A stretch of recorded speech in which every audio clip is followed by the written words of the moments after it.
I want to introduce the first inclusive behavior by debunking a common misconception that being an inclusive leader means you're knowledgeable about every culture, gender, religion, and so on. All right, now that would be impossible. With so many dimensions of diversity and the intersectionalities of different diversities, that's just not feasible.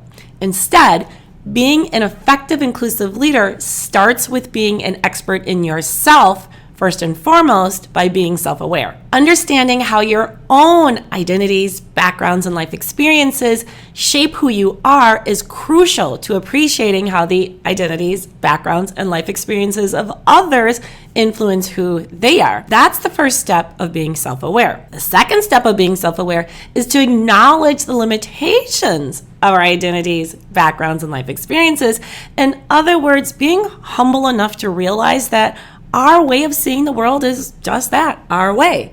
Everyone around us sees things differently based on their own identities, backgrounds, and experiences. Now, this might sound obvious, but in the hustle of our daily lives, our default is to operate as if everyone sees things the way that we do. So we get caught up in our own perspectives and make decisions only from our own perspectives and forget to consider others. Being self-aware also means knowing we all have blind spots and hidden biases.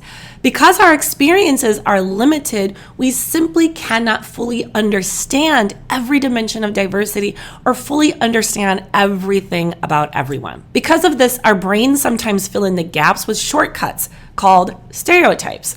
These are fixed ideas or beliefs about identities or dimensions of diversity. These stereotypes can lead to hidden biases, which are unfair judgments about others we don't even realize we're making. That's why making self-awareness a regular practice is so important.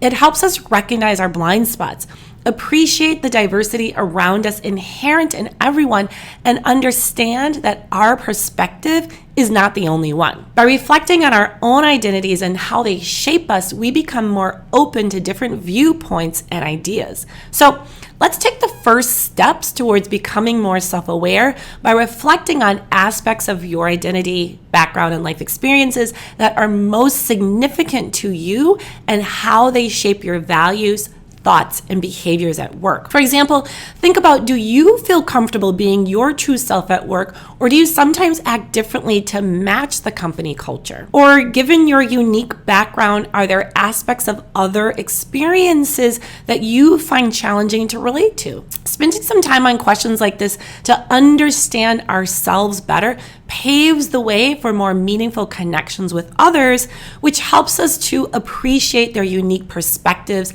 and experiences in the workplace. That is step one to moving from tolerance toward true inclusion and belonging.